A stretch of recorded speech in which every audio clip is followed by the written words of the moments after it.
On a humid August morning in 1847, something happened at Ryan's Mart in Charleston, South Carolina, that would become the most whispered about scandal in Carleton County for the next 60 years.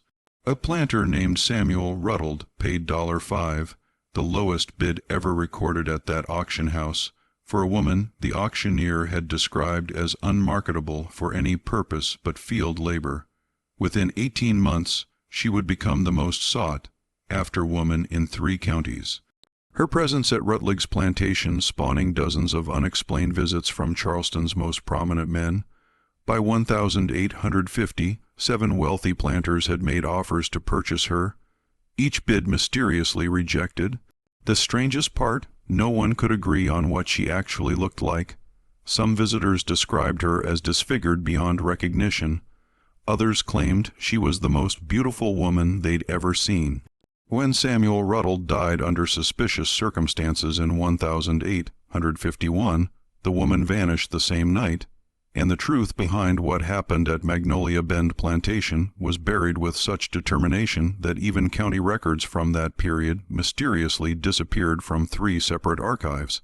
What you're about to hear has been reconstructed from private journals, letters found in attic trunks, and testimony given in sealed court proceedings. Documents that were never meant to see daylight.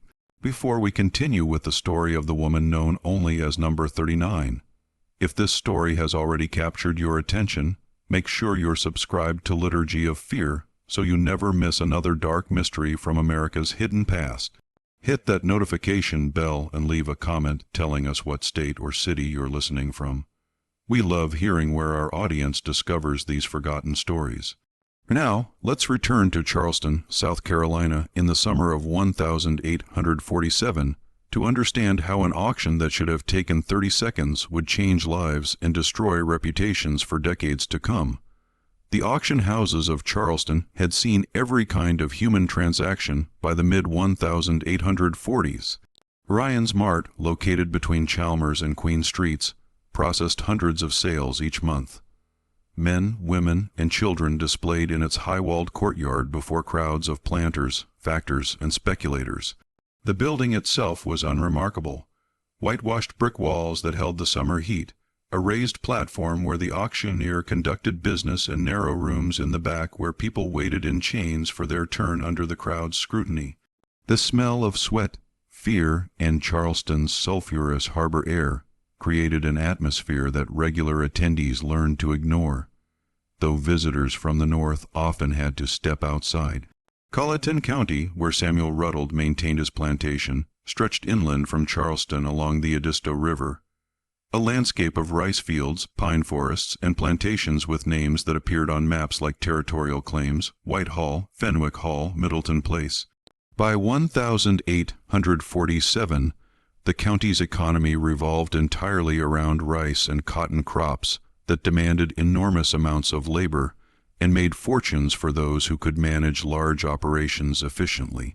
The wealthy families, Ravenels, Hugas, Pilos, Gettys, formed an interconnected web of marriages, business partnerships, and social obligations that governed everything from church pews to political appointments. Samuel Rutled occupied an awkward position in this hierarchy. At 43 years old, he owned Magnolia Bend, a middling plantation of 800 acres with 42 enslaved workers and debts that mounted each year despite relatively good harvests. His wife, Catherine, had died in 1844 during a yellow fever outbreak, leaving him with 2 daughters, Louisa, 17, and Margaret, 14, whose marriage prospects required careful management. Samuel was known for his rigid frugality, a trait that had earned him respect but limited affection among his peers. He rarely attended Charleston social events, preferring the company of account books and agricultural journals. His overseer, a thick-necked man named William Pryo, handled the daily operations with efficiency that bordered on cruelty, a quality Samuel neither encouraged nor discouraged. The summer of 1847 had been particularly oppressive, with temperatures rising past 90 degrees day after day, and the rice fields breeding mosquitoes in swarms that made evening walks impossible. Samuel's financial situation had deteriorated over the previous winter when a shipping delay had forced him to sell his cotton crop at depressed prices. He needed workers. 2 of his field hands had died of pneumonia in March, and the planting season had revealed his workforce was stretched too thin. But he could not afford the going rate for healthy young men, which regularly exceeded $1,000. He traveled to Charleston in August with a budget of $50, hoping to find older workers or those with minor disabilities who could still contribute to the plantation's operations. The auction on August 12th began at 10:00 in the morning. Samuel arrived early, standing in the shade of the Mart's eastern wall, while studying a handbill listing that day's offerings. 23 people would be sold, ranging from a blacksmith estimated to bring $1,500 to several children whose value depended entirely on whether they would be purchased with their mothers. Samuel's attention focused on the older listings. A man of 50 with a hernia, a woman of 45 described as reliable for housework despite limp. These were the slaves no one else wanted, the ones that might fit his budget. The auctioneer, Thomas Gadsden, was a professional who had been conducting sales for 15 years. He knew how to read a crowd, how to build excitement for valuable merchandise, and how to dispose quickly of the unfortunate ones who drew no interest. The morning proceeded predictably. The blacksmith sold for $1,400, a young woman with her infant for $900, 2 adolescent boys together for $1,600. Samuel watched without bidding, waiting for the prices to fall to his range. Shortly after noon, when the crowd had thinned to perhaps 30 men still seeking bargains, Gadsden called for number 39 to be brought forward. Samuel later wrote in his private journal that something in the auctioneer's voice had changed in that moment, a note of distaste that he normally concealed behind professional detachment. The woman who emerged from the back rooms moved slowly, her head covered by a burlap sack that extended past her shoulders. 2 attendants guided her up the platform steps, and she stood absolutely still, making no sound. "This one requires special consideration," Gadsden announced, his usual theatrical warmth replaced by clipped efficiency. "She is 24 years of age, strong constitution, no known illnesses. Previous owner acquired her in an estate settlement, and request we make clear she has been kept isolated due to appearance.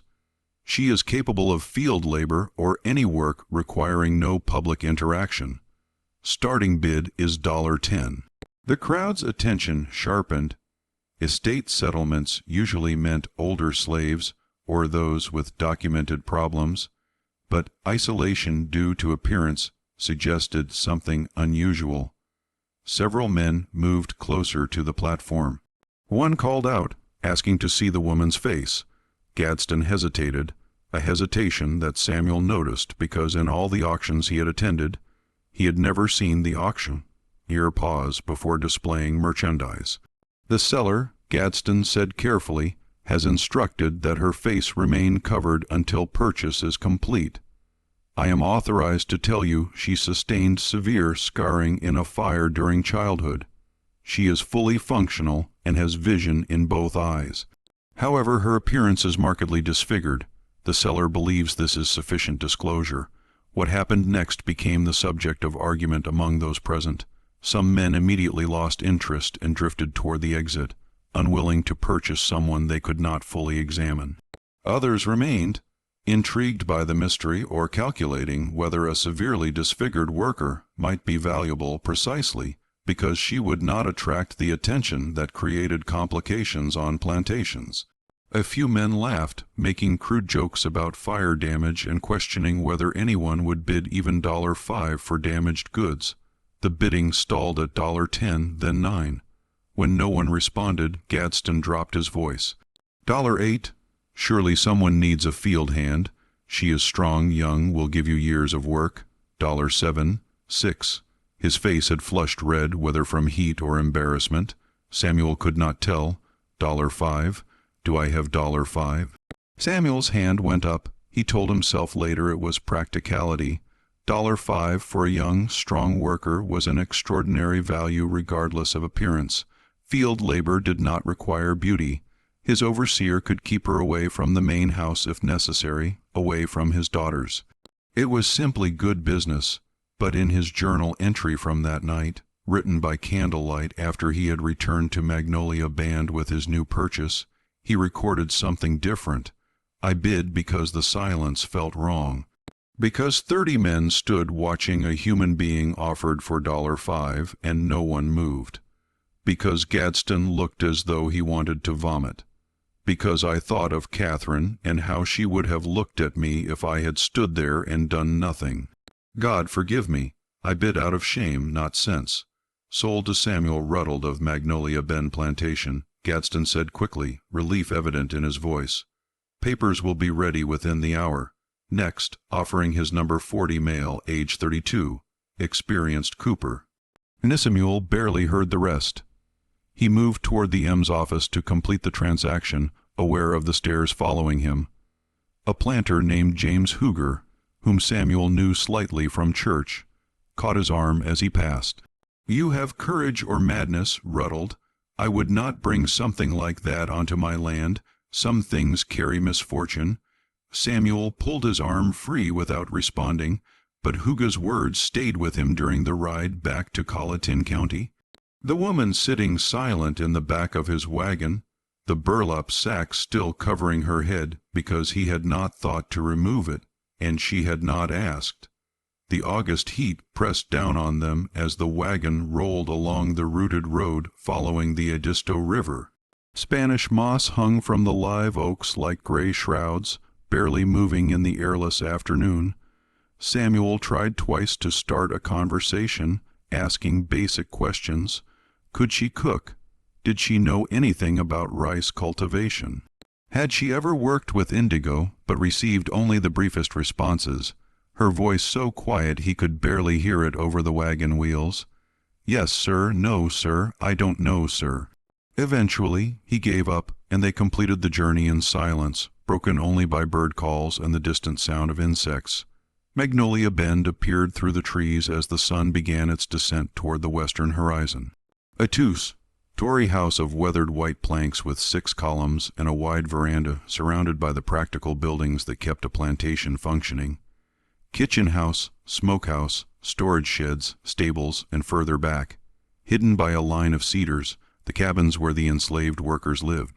Samuel directed the wagon toward the overseer's house, a modest structure near the cabins where William Priolo maintained his quarters and conducted plantation business. Priolo emerged as the wagon stopped, wiping sweat from his neck with a rag. He was a man of 35 with powerful shoulders and a face that seemed permanently set in an expression of evaluation, measuring everything he saw against some internal standard of usefulness. Samuel explained the purchase briefly. $5 field hand fire scarring to be put to work immediately on whatever task needed an extra pair of hands. Priolo circled the wagon, examining his new charge with the same attention he would give to a plow horse, though he made no move to remove the burlap covering. $5, Priolo repeated. What's wrong with her besides the face? Disease, madness, insubordination. The auctioneer claimed nothing. Young, strong, full vision, simply unmarketable in appearance, and you believed him. Priolo's skepticism was clear. When has Gaddon ever told the full truth about damaged merchandise? Samuel had no answer to that. He instructed Prio to assign the woman to whatever work needed doing and find her a cabin space. Then he drove the wagon to the main house, where his daughters waited on the ver. Louisa had her mother's fair coloring and careful posture. Margaret was darker, more restless, constantly moving even when standing still. Both watched him with questions in their eyes, but he offered no explanations beyond acknowledging he had purchased one new worker to help with the upcoming harvest. That night, Samuel sat in his study with his account books open, but found himself unable to focus on the numbers. The $5 purchase bothered him in ways he could not articulate. He kept remembering the silence in the auction yard, the way grown men had stepped back from the platform as though proximity to the woman might somehow contaminate them.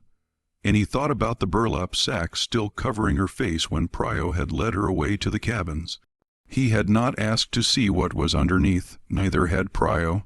They had both, by unspoken agreement, chosen not to look. The woman, Samuel realized he had not even asked her name, had not seen it on the bill of sale, had referred to her only as number 39, was assigned to the rice fields the following morning. The plantation's main cash crop required constant attention during the growing season. Flooding and draining according to precise schedules, weeding, watching for pests and disease, maintaining the trunks and ditches that controlled water flow. It was back-breaking labor performed in humid heat under clouds of mosquitoes, but it was also labor that kept workers relatively isolated from one another, each person responsible for their section of field. Polo placed number 39 on the eastern parcel, furthest from the main house and the road where she would have minimal contact with anyone. For 3 weeks, nothing unusual occurred. The woman worked in silence, apparently as strong as the auctioneer had claimed, completing her assigned tasks without complaint or conversation. The other workers left her alone, whether because of her covered face or simply because Pilo had instructed them to mind their own business. Samuel never learned. He rarely saw her, catching only distant glimpses when he rode out to inspect the fields. The burlap sack remained in place, and Samuel felt grateful he did not have to confront whatever was underneath. Then, on the first Sunday of September, everything changed. Samuel's daughters attended morning services at St. Bartholomew's Church as they did every week. Margaret complained of a headache during the ride home and went directly to her room to rest.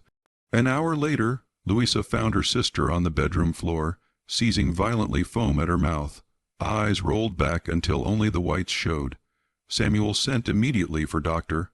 Henry Middleton, the nearest physician, who lived 4 miles away on his own plantation.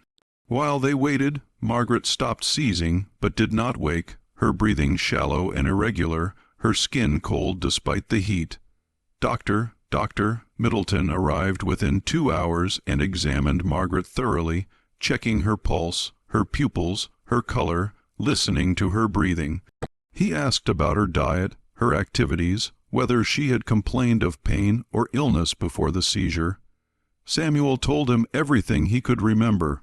Margaret had seemed entirely normal that morning, perhaps a bit quieter than usual, had eaten breakfast without issue, attended church, mentioned a headache. Nothing suggested the crisis that had followed. "I cannot determine a cause," Dr. Middleton admitted after his examination. "Sometimes young women experience these episodes due to hysteria or overexcitement, though Margaret has always seemed remarkably steady. I will leave laudanum for the pain when she wakes and instructions for her care. If she has another seizure, send for me immediately. If she does not wake within 12 hours, he did not finish the sentence. Margaret woke that evening, confused and weak, with no memory of the seizure or the hours that followed. She complained that her headache had worsened, that light hurt her eyes, that she could not remember simple things, the name of their horse, the color of Louisa's church dress, what hymns they had sung that morning. Dr. Middleton had warned these symptoms might occur and recommended rest, darkness, and quiet, but over the following days Margaret did not improve. The headaches continued, sometimes so severe she could not leave her bed. She had 2 more seizures, each frightening in their violence. Her memory became increasingly unreliable, forgetting conversations from an hour before, calling Louisa by their mother's name, asking when their father would return from Charleston, though he sat beside her. Samuel felt himself approaching the edge of an abyss he recognized from the months before Catherine's death, when medicine had failed, and he had watched helplessly as yellow fever had consumed his wife 1 degree of temperature at a time. He sent for Dr. Middleton again. The physician examined Margaret once more and admitted he was mystified by her condition. "I have seen symptoms like this in patients who have suffered head injuries," he said, "or who have been exposed to certain toxins. But Margaret has experienced neither. I can provide nothing but rest and laudanum and prayer that whatever is affecting her will pass." But it did not pass. By the end of September, Margaret rarely left her bed. Her seizures had become more frequent. Her lucid moments grew shorter, and she had begun to speak about things that had not happened, describing conversations with people who had never visited, mentioning events that had never occurred. Louisa spent hours each day sitting with her sister, bathing her face with cool cloths, reading to her from Scripture. Samuel watched his younger daughter disappear inside an illness that had no name and no cure. And for the first time since Catherine's death, he prayed with the desperation of someone who knows prayer is all that remains. It was Louisa who first suggested they should ask about traditional remedies. Some of the enslaved workers, she reminded her father, had knowledge passed down through generations about herbs and treatments that white physicians did not learn. Her mother had consulted with an elderly woman named Rose, now deceased, who had treated various ailments with teas and picasses that had seemed to help when regular medicine failed. Perhaps someone else on the plantation had similar knowledge.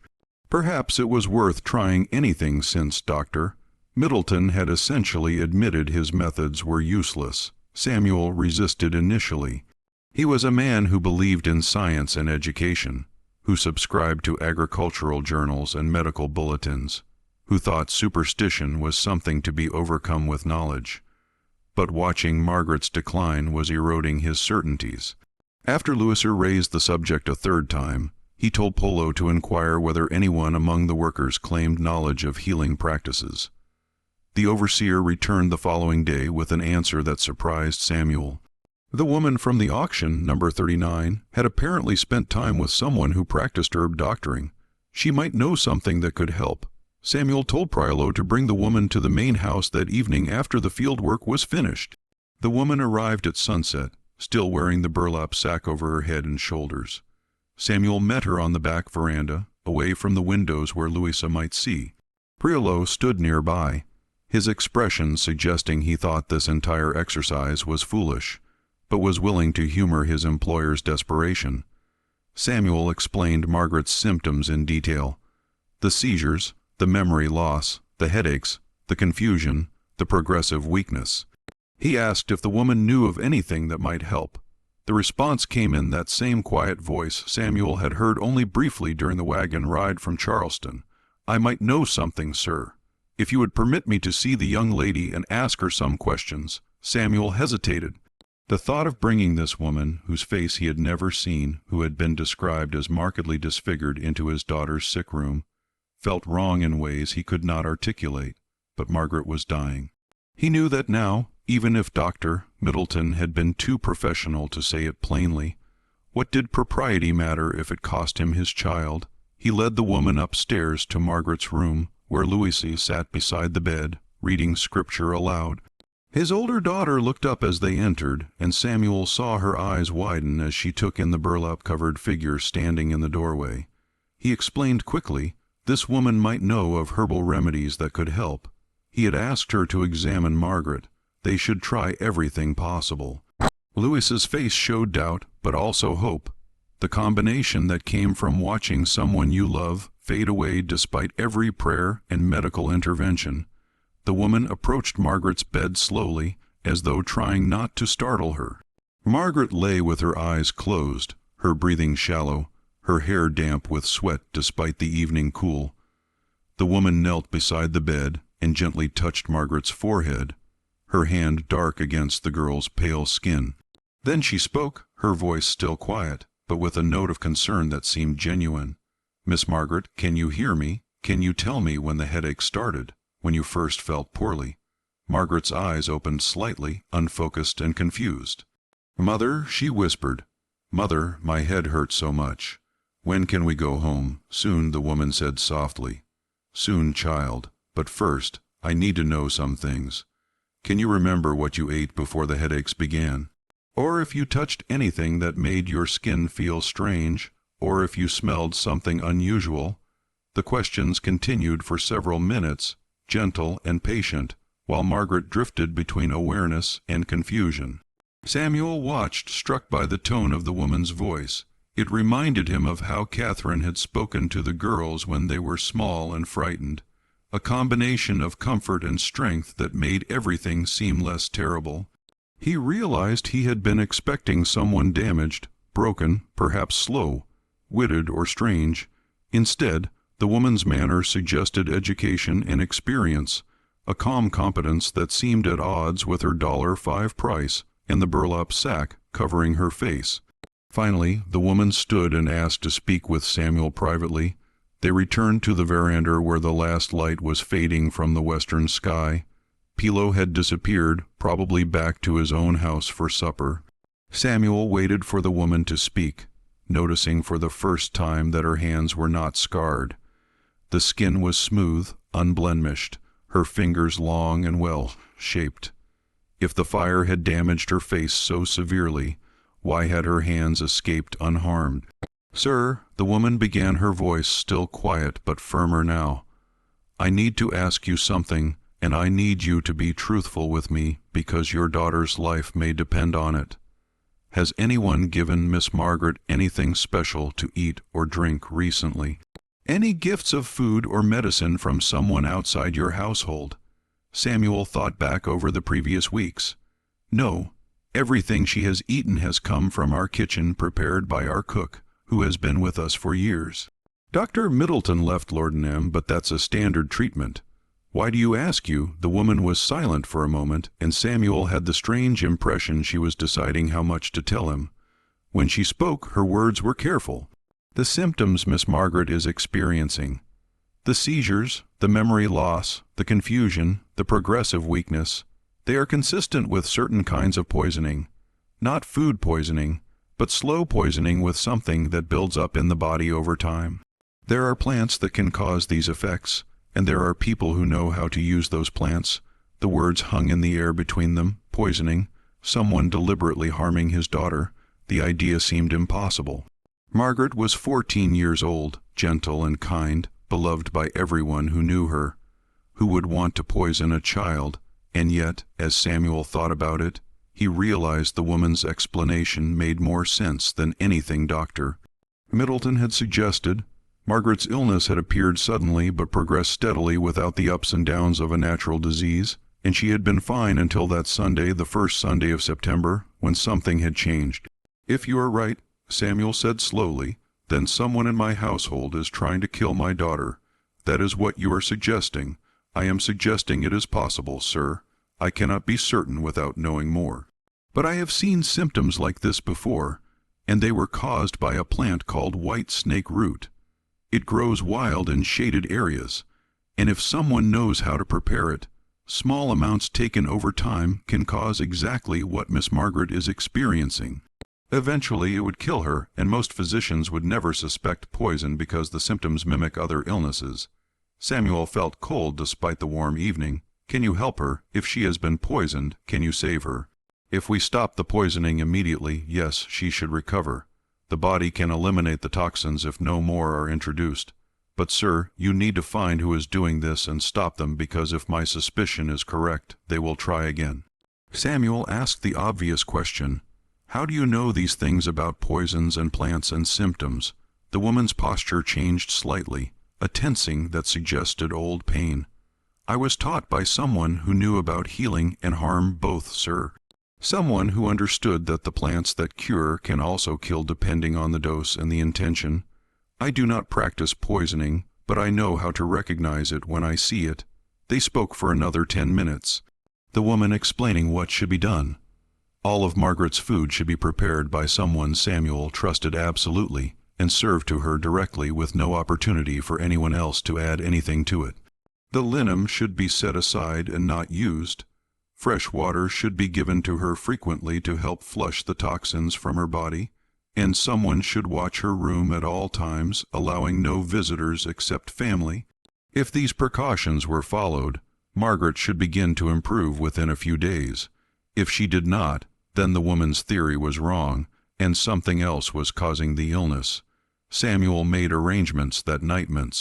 He instructed their cook, Patience, to prepare all of Margaret's meals personally and bring them directly to her room. He told Louisa what the woman had suggested about poison. Watching his older daughter's face go pale with shock and horror, he asked Prio to watch for anyone from the plantation who might be going near the main house at unusual times, and he sat in Margaret's room himself that night, unwilling to sleep while his daughter's life hung in the balance. By the third day, Margaret's condition had stabilized, the seizures stopped, the headaches began to lessen. Her memory remained confused, but she seemed more alert, more present. Dr. Middleton called back to examine her, expressed surprise at the improvement, and attributed it to rest and prayer. Samuel did not mention poisoning or the woman from the auction. He simply nodded and thanked the doctor for his care. By the end of the week, Margaret was sitting up in bed and asking for books. By the second week, she was walking around her room, weak, but clearly recovering. The change was remarkable, miraculous even. And Samuel knew with absolute certainty that the woman had been right. Someone had been poisoning his daughter, someone in his household or with access to it, someone who had stopped only because the opportunity had been removed. He called Prio to his study and explained the situation. The overseer's face darkened as he listened. "You're saying someone tried to murder Miss Margaret, and you want me to find out who. I am saying we need to discover the truth. Start by questioning everyone who has been in the main house over the past 2 months. Kitchen staff, house servants, anyone who delivers supplies. I want to know if anyone has been behaving strangely, asking unusual questions, showing interest in Margaret's activities." The investigation took 3 days. Prio questioned everyone methodically, and Samuel watched for inconsistencies in their accounts. What emerged was a pattern that chilled him to his core. Several people mentioned that Louisa had been preparing special teas for her sister. Herbal mixtures she claimed would help with Margaret's headaches and anxiety. The housekeeper, a woman named Ruth, who had worked for the family since before the girls were born, remembered Louisa asking about certain plants that grew wild in the woods near the plantation. Plants with white flowers and a distinctive smell. Plants that Ruth now realized matched the description of white snake root the woman from the auction had mentioned. Louisa, his own daughter. The idea was incomprehensible, monstrous. But as Samuel forced himself to think about it with a cold logic he applied to business matters, certain things began to make a terrible sense. Louisa was 17 of an age when she should have been married, but their financial situation had limited her prospects. The better families had daughters of their own. They wanted to position advantageously, and the families on their level could not offer Louisa the life she had grown up expecting. Margaret, younger and more vivacious, was already attracting attention from potential suitors despite her age. If Margaret married well, it might actually hurt Louisa's chances. Plantation families often struggled to provide generous dowies for one daughter, much less 2.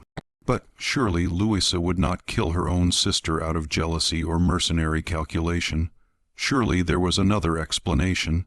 Samuel confronted his daughter that evening in the parlor after Margaret had gone to bed. He asked her directly about the teas she had been preparing. Louisa's face went white, then red, and she began to cry. But they were not tears of remorse. They were tears of anger and frustration. "You believe that creature over your own daughter?" she demanded.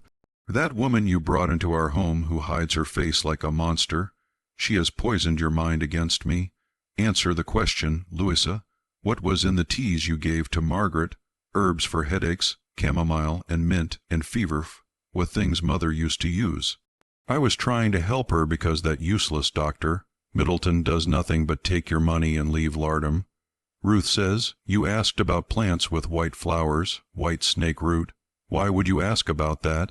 Louisa's face showed genuine confusion. "I never asked about white snake root. I don't even know what that is. I asked Ruth about white vern, which Mother always said was good for nerves." Ruth must have misunderstood. They argued for another hour, neither convincing the other. Samuel wanted desperately to believe his daughter, but the evidence pointed too clearly in one direction. Louisa had had opportunity and potentially motive. She had been preparing drinks for Margaret. She had asked about plants that matched the description of the poison, and Margaret had become ill after consuming those preparations. The logic was inescapable. Even if the emotional reality was impossible to accept, the household descended into a cold war. After that conversation, Louisa stopped speaking to her father except when absolutely necessary. She stopped preparing anything for Margaret, stopped sitting with her sister, essentially retreated into wounded silence. Samuel found himself trapped between his daughters, unable to fully trust either his suspicions or his daughter's denials. The woman from the auction, who had saved Margaret's life with her knowledge, remained in the fields, working in silence, never asking about the outcome of her diagnosis. 3 weeks after Margaret's recovery began, something happened that would later seem like the first clear warning of stranger events to come.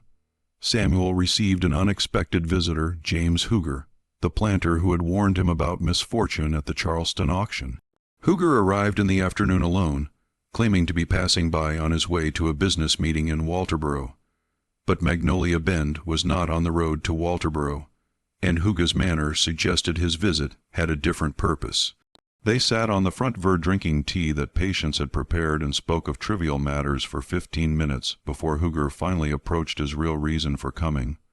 "Rutled," he said, his voice careful. "I have been hearing things, rumors, probably nothing but idle gossip, but they concern you and your household, so I thought I should mention them." "What kind of rumors about the woman you purchased at Ryan's Mart?" "The $5 woman. People are saying," Huger paused, seeming embarrassed, "they are saying she has unusual abilities, that she cured your daughter of an illness that had defeated Dr. Middleton, that she knew things she should not have been able to know." Samuel felt his jaw tighten. "My daughter's recovery is due to proper care and God's mercy. Nothing more, of course, but Rutled, you must understand how these stories spread, how they get embellished. There are people saying the woman is a conjure woman, that she practices African magic, that she can see things hidden from normal eyes. And once those kinds of rumors start, they attract attention, dangerous attention." "What kind of attention?" Huger shifted in his chair, clearly uncomfortable. "There are men, planters, merchants, even some professional men who seek out people with certain skills that regular medicine or regular channels cannot provide. They pay very well for those skills, and they will come asking about your $5 woman if they have not already." Samuel studied Huger's face, trying to determine what was being said beneath the surface of the words. "Are you one of these men, Huger? Is that why you came here?" A flash of something, offense perhaps, or recognition, crossed Huger's features. "I came to warn you, Rutled, to tell you that you may have purchased something more valuable and more dangerous than you realized. That woman, whatever she is, whatever she knows, she will bring attention to your plantation, and not all of that attention will be welcome. Just when we thought we'd seen it all, the horror in Magnolia Bend intensifies. If this story is giving you chills, share this video with a friend who loves dark mysteries. Hit that like button to support our content, and don't forget to subscribe to never miss stories like this." Let's discover together what happens next. After Huger left, Samuel called for Pryo and told him about the conversation. The overseer's response was immediate and harsh. "I told you that $5 was too cheap. Women like that come with complications. You should sell her before worse happens. Sell her. She saved Margaret's life. Maybe Margaret would have recovered anyway. You're making a judgment based on hope and gratitude, not facts. And hope makes men stupid." Samuel could not deny the logic, but he also could not bring himself to sell someone who had done his family such service, regardless of how that service had been provided. He told Pilo to ensure the woman remained in the fields away from the main house, and to report immediately if anyone came asking about her. Then he returned to his study and tried to focus on accounts, trying to ignore the growing sense that something in his ordered, rational world had come loose and was spiraling in directions he could neither predict nor control. Over the following weeks, the rumors Huger had mentioned began to manifest as reality. Men started appearing at Magnolia Bend, always with plausible reasons for their visits, inquiring about purchasing rice, asking directions to neighboring plantations, claiming to be interested in Samuel's farming methods. But their real interest became clear during casual conversations when they would mention the woman, asking in off hand ways whether Samuel was satisfied with his purchase, whether she had demonstrated any unusual skills, whether he might consider selling her for a substantial profit. Samuel refused every inquiry, but the visits continued. A merchant from Jacksonboro offered $200, 40 times what Samuel had paid. A planter from St. Stephen's Parish offered $500. A gentleman from Charleston, whose name Samuel recognized from newspaper articles about banking and shipping, offered $100, claiming he needed someone with knowledge of herbal medicine for his wife, who suffered from chronic ailments. Each refusal seemed to increase the next offer, and Samuel found himself wondering what would happen when the offers stopped. What would men who were accustomed to getting what they wanted do when polite purchase attempts failed? During this time, something else was happening, though Samuel only understood it in retrospect. The woman from the auction, who still had no name, who still wore the burlap covering, who still worked in the fields, had begun to change the plantation in subtle ways. Workers who had been sullen became more cooperative. Tasks that had been done carelessly were done well. The overseer reported fewer problems, fewer conflicts, fewer reasons to use punishment. It was as though some tension that had always existed at Magnolia Bend had eased, and people were working together instead of merely existing in proximity. Pilo attributed the change to coincidence, or possibly to stricter supervision. Samuel wanted to believe the same thing, but he could not ignore that the shift had coincided with the woman's arrival, and he found himself thinking about what Huger had said about unusual abilities. What if the woman's knowledge extended beyond herbs and poisons? What if she understood things about people, about groups, about how to create harmony or discord? What if that knowledge was why she had been isolated before the auction, not because of physical disfigurement, but because of something far more unsettling? The questions kept Samuel awake at night. He began drinking more than usual, bourbon after dinner that turned into bourbon before dinner, trying to quiet the unease that had taken root in his mind. His relationship with Louisa remained cold. She had never forgiven his suspicions, even though he had never formally accused her of poisoning Margaret. His younger daughter had recovered fully, but seemed changed by her illness, more quiet, more watchful, less trusting. The household that had once felt like home now felt like a place where everyone was performing roles they no longer believed in, waiting for something to break. The breaking point came on a Tuesday evening in early November. Samuel was in his study when he heard Louisa scream. He ran toward the sound, his heart hammering, expecting to find Margaret having another seizure or worse. Instead, he found Louisa in the upstairs hallway, staring into her bedroom with an expression of pure horror. He pushed past her and stopped in the doorway, trying to understand what he was seeing. The woman from the auction stood beside Louisa's bed. The burlap sack lay on the floor, and for the first time since the day at Ryan's Mart, her face was visible. Samuel's mind could not reconcile what his eyes reported. The woman was not disfigured. She was not scarred. Her face was perfectly ordinary, perhaps even beautiful, with strong features and clear eyes and skin that showed no mark of fire or injury. She looked nothing like what the auctioneer had described, nothing like what Samuel had imagined during the month since he had purchased her. She looked like any woman might look, neither remarkable nor monstrous, simply human. But Louisa was screaming, "Monster, monster, get it away from me," and the woman stood perfectly still, her expression unreadable, waiting. Samuel stepped into the room, positioning himself between his daughter and the woman. "What are you doing here?" he demanded. "How did you get into the house? Why have you removed your covering?" The woman's voice, when she spoke, had lost its quiet deference. It was strong now, clear, with an accent Samuel had not noticed before, educated, northern inflected, nothing like what he would expect from someone sold for $5. "I came because I needed to speak with Miss Louisa because she has been planning something, and I wanted to prevent it. And I removed the sack because it was time for you to understand what you actually purchased." "Get out of my room," Louisa shrieked. "Father, make it leave, it's evil. It's not human, it changes, changes." Samuel repeated, "What do you mean changes?" The woman turned to face him fully, and Samuel felt something shift in his perception, like looking at an optical illusion and suddenly seeing it differently. The woman's face was the same, but also not the same. For a moment, just a fragment of a second, he thought he saw something else beneath the surface.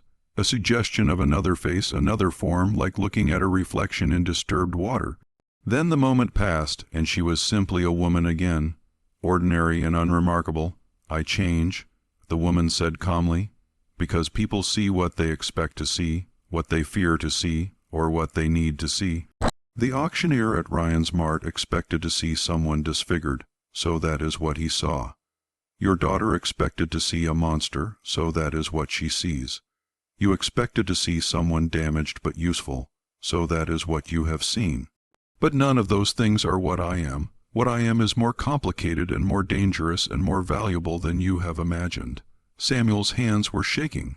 His rational mind rejected what the woman was suggesting, that she could somehow control perception, that she could make people see different things, that reality itself might be malleable in her presence. But his eyes had seen that moment of shift, and his gut told him he was facing something he did not understand and could not control. "What do you want?" he asked, his voice steadier than he felt. "I want to make a bargain with you, Mr. Rutled. I saved your daughter's life. I have improved your plantation's productivity. I have harmed no one and worked honestly in your fields. In return, I ask for 3 things: my freedom, legal documentation of that freedom, and $50 for travel expenses. Give me those things, and I will leave tonight. Refuse, and the men who have been coming to visit you will continue to come, and their offers will turn to threats, and eventually they will take what they want by force or trickery. You cannot protect me from them, but you can choose to release me before their patience ends." Behind Samuel, Louisa had stopped screaming and was crying instead, harsh sobs that shook her entire body. Margaret appeared in the hallway, drawn by the noise, her face pale and frightened. Prio came up the stairs carrying the rifle he kept in his house, and the woman stood in the center of the room, perfectly calm, waiting for Samuel's decision. Samuel made his choice in that moment, though he would spend years questioning whether it was the right one. He told Pilo to lower the rifle. He told his daughters to go downstairs and wait in the parlor, and he asked the woman to follow him to his study so they could speak privately. In the study, with the door closed and a single lamp burning on the desk, Samuel poured himself bourbon and drank it in one swallow before speaking. "Tell me the truth, all of it, who you are, what you are, why you were sold for $5. I will not make a bargain with you until I understand what I am bargaining with." The woman sat in the chair across from his desk, her posture relaxed but alert. "My name is Ada. I was born in Pennsylvania to a free family. My mother was a seamstress, my father a carpenter. I learned to read and write, studied herbs and healing from my grandmother, and lived an ordinary life until I was 17. That was when I discovered I had an ability that most people do not have and cannot understand. I could make people see things differently, not illusions exactly, more like adjustments to perception. If someone expected me to be beautiful, they would see beauty. If they expected ugliness, they would see scars. If they expected ordinariness, I would disappear into the background. The ability was not something I could control well at first. It simply happened, responding to the strongest emotions around me. "That is impossible," Samuel said, but his voice lacked conviction. "Many things are impossible until you see them happen," Ada replied. "I learned to control my ability over time, learned to choose what people saw, learned to protect myself with it. But I also learned that the ability made me dangerous to myself and others. When people discovered what I could do, they wanted to use me as a spy, a manipulator, a tool for their own purposes. Some wanted to display me as a curiosity. Others wanted to study me. The worst ones wanted to own me completely, to control what I could do and turn it toward their own ends. So I ran. I changed my appearance, moved south, tried to disappear. But I made a mistake. I trusted someone in Virginia who promised to help me reach a Quaker community in North Carolina.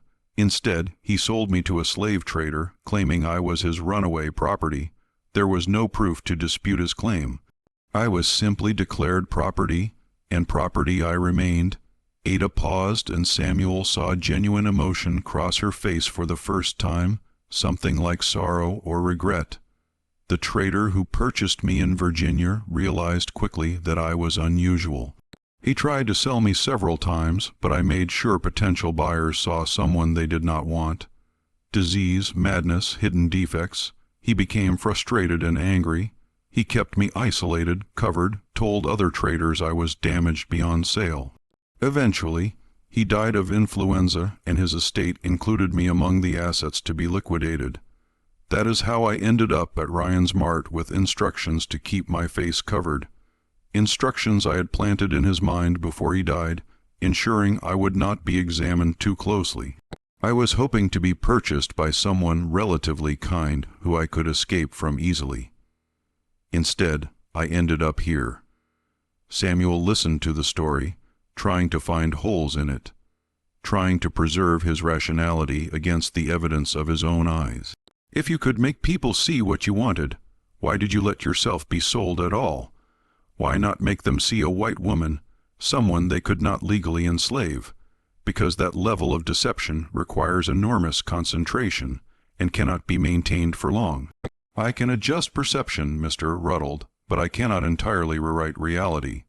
Someone paying close attention would see inconsistencies, discrepancies, and if I had tried to claim I was white and free, there would have been investigations, questions, demands for documentation I could not provide. It was safer to remain property and hope for an opportunity to escape.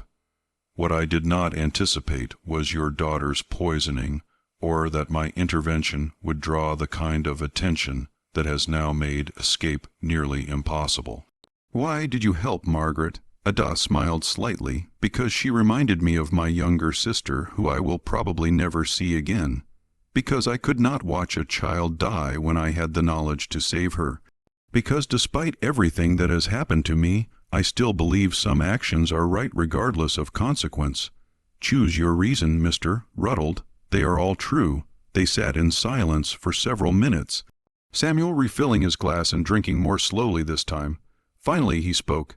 If I free you, what happens to the men who have been coming here? Will they leave me alone? Eventually, yes. Without me here, their interest in your plantation ends. They may be angry initially, but that anger will be directed at me, not you. You can claim I ran away, that you searched but could not find me. They will believe you, or at least they will accept the loss and move on. Men like that are accustomed to occasional defeats. They consider them the cost of doing business, and my daughter's, Louisa especially, she seems terrified of you. What did she see when she looked at your face? Ada's expression became carefully neutral. I cannot control what people see when they look at me, Mr. Rutled. I can only influence it.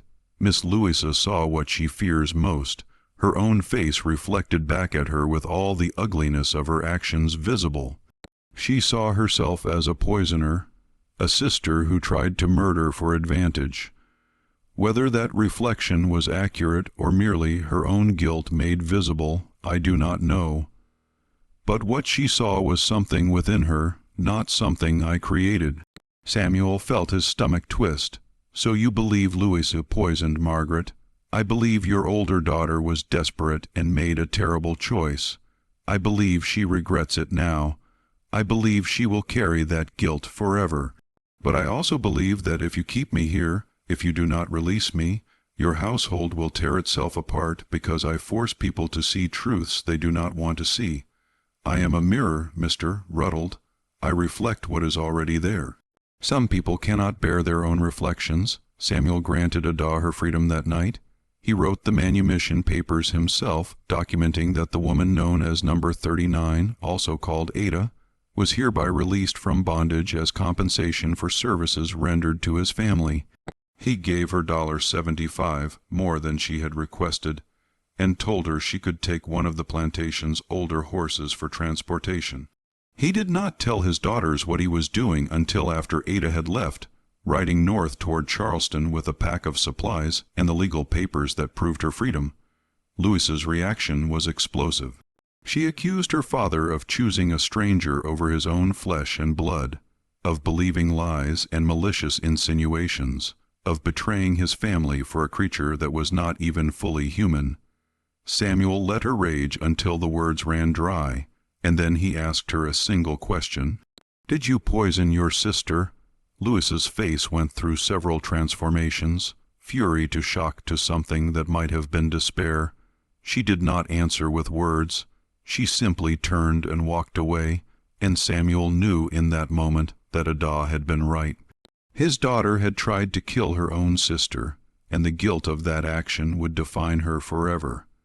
Margaret recovered fully over the following months, though she never spoke about the period of her illness, except to say she remembered very little. Samuel told her that Louisa had been confused about which plants were safe, that the poisoning had been an accident born of ignorance rather than malice. Whether Margaret believed him, he never knew.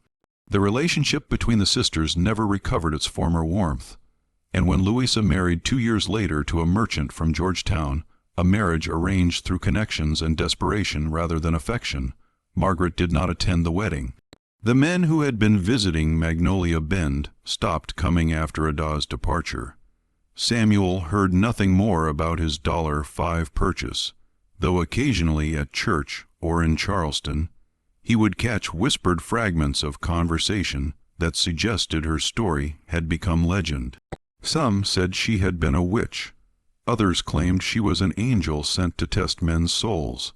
A few swore she had been entirely ordinary, and that all the strange stories were nonsense invented by superstitious people. Samuel never corrected anyone or added his own account.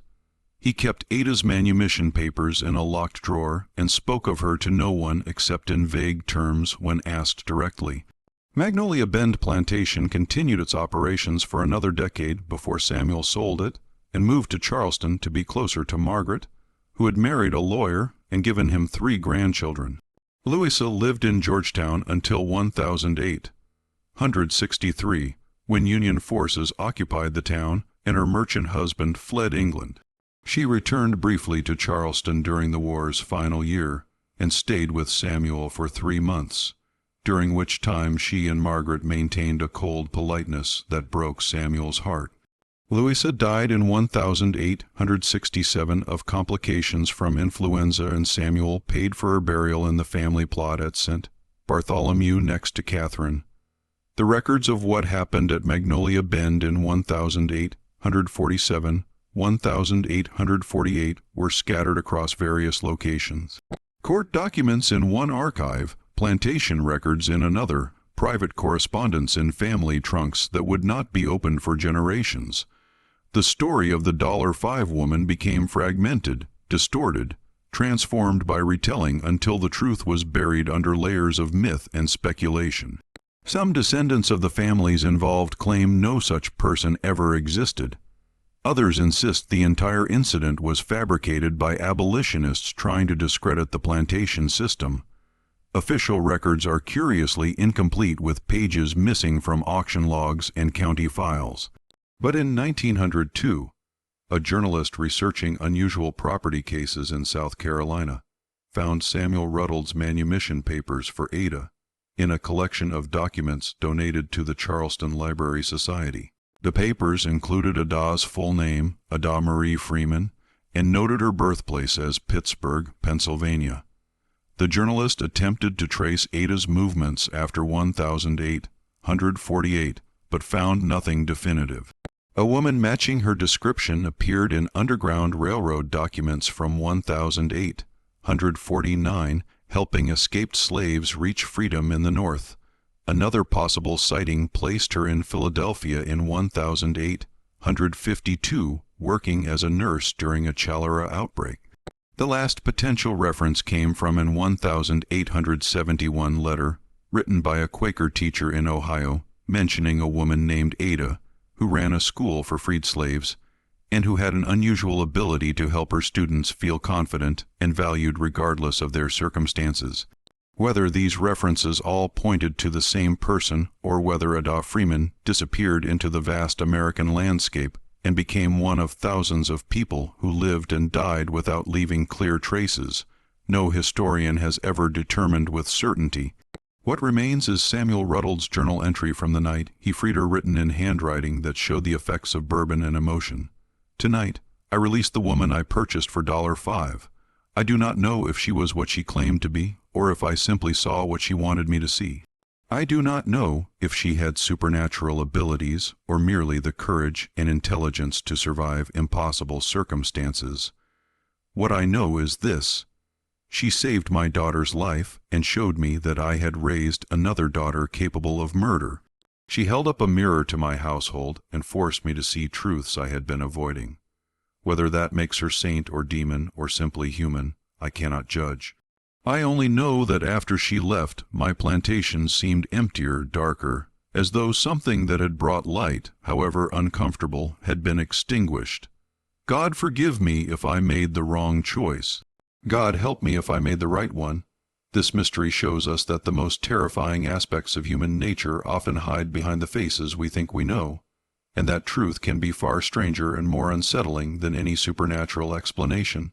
The story of Ada Freeman, if that was truly her name, reminds us that American history contains countless episodes that resist simple categorization. Events that seem impossible until we recognize that human capability, whether for good or evil, extends far beyond what we typically acknowledge. What do you think of this story?